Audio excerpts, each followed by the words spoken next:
पुढची बातमी। अखेर शहापूरमधील RS दमानी या शाळेच्या प्रिन्सिपलसह 8 जणांवर पोक्सो अंतर्गत गुन्हा दाखल झालाय। 8 पैकी 2 जणांना अटक सुद्धा झालेली आहे। या प्रकरणात दोषी आढळलेल्या प्राचार्य माधुरी गायकवाड यांना दमानी स्कूल प्रशासनाकडून निलंबित करण्यात आलंय। शहापूरच्या RS दमानी या शाळेमध्ये पाळी आलेल्या मुलींची कपडे काढून तपासणी करण्यात आल्याचा धक्कादायक प्रकार घडला। शाळेच्या टॉयलेटमध्ये रक्त आढळलं होतं, त्यामुळे शाळेच्या व्यवस्थापनाने 10 ते 12 विद्यार्थिनींचे अक्षरशः कपडे काढून त्यांची तपासणी केली। यामुळे संतापाची लाट उसळली होती आणि ही घटना पालकांना समजता सगळे पालक शाळेमध्ये एकवटले आणि त्यांनी प्राचार्यांना मुख्याध्यापकांना घेराव घातलेला होता। त्यांना विचारणा केली की तुम्ही असं केलंच कसं काय। या सगळ्या पालकांनी एकत्र येत मुख्याध्यापकांना घेराव घातला।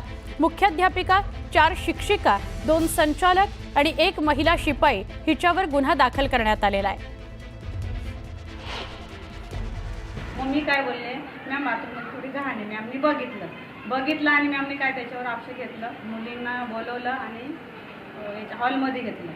हॉलमध्ये मुलींना घेतलं आणि त्यांना थोडीशी माहिती दिली। माहिती दिल्यानंतर बोलते, जा मावशी यांना पहिले चेक कर, ह्या काय तसं सांगणार नाही, जा यांना चेक कर। मग आम्ही काय चेक करायचं, आम्हाला काय नॉलेज काय आलंच नाही। पुढचं बोलतं काय करायचं, काय चेक करायचं। मग टीचर तिथं उभ्या होत्या, मग एक आम्हाला देत होत्या चेक कर। आम्ही बाथरूममध्ये होतो, यांना चेक करा। मग आम्ही काय चेक करणार, आम्हाला कन्फर्म झालं काय चेक करायचं। मॅमनी सांगितलं म्हणून आम्ही तसं केलं। शहापूरच्या शाळेमध्ये जो प्रकार घडलेला आहे त्या अनुषंगाने आज रोजी पोलिसांना माहिती मिळाली। आपण तात्काळ त्या शाळेमध्ये गेलो। त्यानंतर त्या जो घडलेला प्रकार होता त्यानुसार आपण पोक्सो कायद्याअंतर्गत गुन्हा दाखल केलेला आहे। एकूण 8 व्यक्तींविरुद्ध गुन्हा दाखल करण्यात आलेला आहे। 2 महिलांना आपण ताब्यात घेतलेला आहे। इतर आरोपींना ताब्यात घेण्याची आणि अटक करण्याची आपली कारवाई सुरू आहे। प्रिन्सिपलला सुद्धा या गोष्टीचा थोडा सुद्धा गांभीर्य नाहीये। आम्ही कालपासून आणि आज सकाळपासून म्हणजे आम्ही जे काही स्कूलमध्ये होतो तोपर्यंत आम्हाला त्यांच्या याच्या चेहऱ्यावर सुद्धा थोडा सुद्धा गांभीर्य वाटलं नाही आणि स्वतःच्या चुकीची कबुली सुद्धा करत नाहीत ते लोक। दुसरी गोष्ट म्हणजे या म्हणजे 5वी आणि 7वीच्या मुलांना, आता या चिमुरड्या मुलींना तर कुठली गोष्ट कळत सुद्धा नसते, पण या चिमुरड्या मुलींना त्यांनी एका वॉशरूम मध्ये नेऊन बळजबरीने वॉशरूम मध्ये नेऊन त्यांना त्यांच्या आयांकडनं, त्या मावशी आहेत त्यांच्याकडनं त्यांना चेकअप करून घेतलं दोघींना। आणि मुली जात नव्हत्या मुळात म्हणजे, पण त्यांना त्यांच्या म्हणजे ढकलत त्यांना नेऊन चेक केलं गेलं। आज मुलींची मनस्थिती अशी आहे का त्यांना शाळेमध्ये जाण्यासाठी त्यांना अक्षरशः आम्हाला फोर्स करावा लागतोय का ह्याच्या पुढे ही गोष्ट होणार नाही असं सांगून त्यांना शाळेत पाठवायला लागतंय। अतिशय निंदनीय प्रकार आणि सगळ्यात खेदाची गोष्ट अशी का त्यांच्या शाळेच्या एकाही माणसाच्या चेहऱ्यावर त्याबद्दल दुःख नाही दिसलं किंवा दिलगिरी नाही दिसली। हे 150 विद्यार्थिनीची अशा प्रकारे एखाद्या शाळेचा मुख्याध्यापक, आज गुरुपौर्णिमेचा दिवस आहे, ज्या शिक्षकाला आपण गुरु म्हणतो, आज त्याला शुभेच्छा देतो, तर असे काही लोक शिक्षण क्षेत्राला बदनाम करणारे असतात।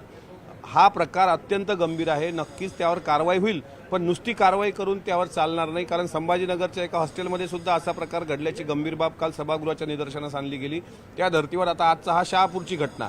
त्यामुळे अशा प्रकारे जर एखाद्या विद्यार्थिनीचे अंतर्वस्त्र काढणे किंवा तिच्या प्रायव्हेट रूममध्ये CCTV लावून ते बघणे, ह्या सगळ्या गोष्टी निश्चितच शिवशाहू फुले आंबेडकर, अहिल्यामाई, जिजाऊ रमाईच्या महाराष्ट्राला शोभनीय नाहीत।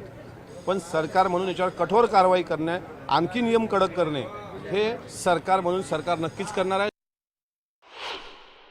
तुम्ही जे म्हणता, जे कोणी मुख्याध्यापक असतील त्यांना बरखास्त केलं पाहिजे, त्यांना बाजूला काढलं पाहिजे। या पुरोगामी आणि प्रगतशील महाराष्ट्रामध्ये अशा पद्धतीने जर झडती घेतली जात असेल तर ते योग्य नाही, मग एक अयोग्यच आहे, हे चुकीचं आहे आणि जी काय कारवाई त्या ठिकाणी करायची ना, अशा पद्धतीने तुम्ही महिला मुख्याध्यापक असतील अशी माझी अपेक्षा आहे। त्यांना जर या गोष्टी कळत नसतील महिला असताना सुद्धा, मग त्याला आपण काय म्हणायचं। त्यामुळे त्यांच्यावर कारवाई होणं अतिशय महत्त्वाचं आहे।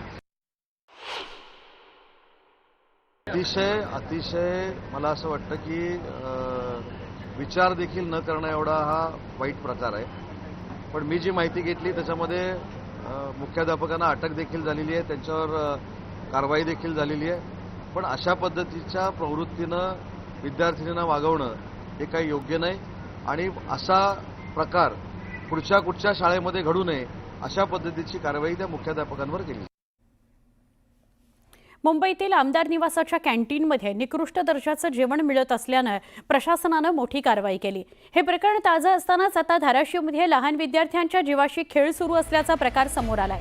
मुलांना देण्यात येणाऱ्या पोषण आहारातील चॉकलेट आणि बिस्किट पुड्यांमध्ये अळ्या सापडलेल्या आहेत. धाराशिवमध्ये 2 दिवसात 5 शाळांमध्ये हा प्रकार समोर आलाय. दरम्यान यापुढे शालेय पोषण आहारात अळ्या आढळल्या तर अधिकाऱ्यांना खायला लावणार असा इशारा गावकऱ्यांनी दिला आहे. शासनाने जी मिलिटरी बार बिस्किट दिलेलं आहे लहान लेकराला वाटप शाळेत लेकराला वाटप करण्यासाठी ही पूर्ण निकृष्ट दर्जाचं आहे. असं शाळेतल्या लेकराच्या जीवनाशी खेळणं बरोबर नाही. ही शासनानं ज्यांना काही काढलेलं आहे जिकडे पाठवलेलं आहे त्याच्यावर कठोर कारवाई व्हावी ही आमच्या पिंपरी कर्मचाऱ्यांची मागणी आहे. मिलेट बार चॉकलेट विद्यार्थ्यांना वाटप करण्यात आलं. त्यावेळेस गावातील शाळा व्यवस्थापन समितीचे अध्यक्ष, उपसरपंच, त्यात माजी अध्यक्ष आणि गावातील ज्येष्ठ मंडळी यांनी मिलिटरी बारची चेकिंग केली. विद्यार्थ्याला वाटत असताना चेकिंग करताना त्यामध्ये अळी आणि किडमे आढळून आले. त्यामुळं आम्ही ते विद्यार्थ्याला देत नाहीत असं गावकऱ्यासमोर आणि शाळा व्यवस्थापन समितीला सांगितलं आणि वरिष्ठ कार्यालयास याची माहिती देण्यात आलेली आहे. अशा प्रकारे आता शेवटी शालेय शिक्षण विभाग हा जरी यामध्ये प्रथमदर्शनी दोषी आहे असं दिसत असलं, पण ज्याला आपण कंत्राट देतो, कोण्या बचत गटाला कंत्राट दिलं असेल, कोण्या एजन्सीला कंत्राट दिलं असेल, ते अशा शहानिशा न करता तर त्या लाडूमध्ये किंवा चिक्कीमध्ये अळ्या आढळणं, मला असं वाटते आता परत याच्यावर कारवाई करण्यापलीकडे काही दुसरी गोष्ट नाही. पण शालेय पोषण आहार हा त्या मुलांना सकस करण्याचा आधार असतो. एक त्यांचं जीवनमान उंचवण्याकरता सरकार प्रयत्नरत असते. सरकार म्हणून चांगल्यात चांगलं दर्जेदार शिक्षण आणि चांगल्यात चांगलं दर्जेदार शालेय पोषण आहार विद्यार्थ्यांना द्यावा ही सरकारची भूमिका असते. पण हे जे नालायक कंत्राटदार असतात, जे बदमाश असतात, ज्यांना भ्रष्टाचार करायचा असतो, ते हे प्रकार करतात. त्यामुळे अशा प्रकाराला आळा बसण्याकरता नक्कीच काहीतरी ठोस निर्णय झाला पाहिजे. आणि आता पुन्हा पावसासंदर्भातल्या बातम्या बघणार आहोत. सह्याद्रीच्या पर्वतरांगा परिसरातील माळशेज घाटामध्ये संततधार पावसामुळे उंच कड्यावरील डोंगरांवरचं पाणी हे छोटे मोठे धबधब्यातून खळाळून वाहू लागलंय. दाट धुकं, हिरवागार डोंगर, सोसाट्याचा वारा आणि दाटून आलेले ढग याची पर्यटकांना भुरळ पडली आहे. माळशेज घाटातली ही दृश्य सध्या आल्हाददायक असं वातावरण सह्याद्रीच्या पर्वतरांगांमध्ये दिसतंय.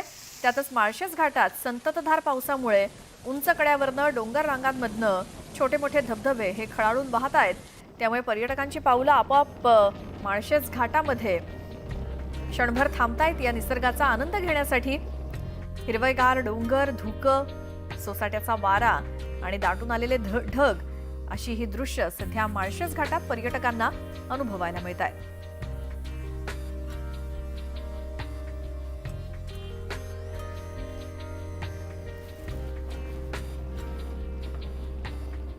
सातत्यानं बरसणाऱ्या पावसामुळे नांदेड जिल्ह्यातील तीर्थक्षेत्र माहूर इथल्या डोंगर दऱ्यातील नैसर्गिक धबधबे ओसंडून वाहत आहेत. माहूर तालुक्यातील डोंगर रांगांमध्ये वझरा गावाजवळ शेख फरीद बाबा यांच्या नावानं हा धबधबा ओळखला जातो.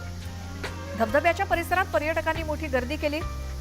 दरम्यान तीर्थक्षेत्र माहूरला येणाऱ्या भाविकांना रेणुका मातेच्या दर्शनासोबतच या धबधब्याच्या पर्यटनाचा आनंद देखील घेता येतोय. दुसरीकडे लोणावळा परिसरात पावसाचा जोर चांगलाच वाढलाय आणि या पावसामुळे इथलं निसर्ग सौंदर्य खुललंय. नैसर्गिक धबधबे ओसंडून वाहत आहेत. त्यामुळे पर्यटकांनीही लोणावळ्यात मोठी गर्दी केली आहे.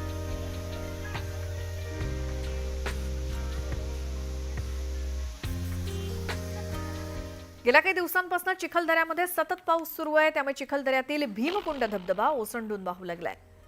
यामुळे संपूर्ण चिखलदऱ्यात आल्हाददायक असं वातावरण निर्माण झालंय. सर्वत्र धुक्याची चादर पसरली असं दिसतंय. 3500 फुटांवरनं कोसळणारा धबधबा पर्यटकांना खुणावतोय. दरवर्षी मोठ्या संख्येनं इथे पर्यटक भीमकुंड धबधबा पाहण्यासाठी येत असतात.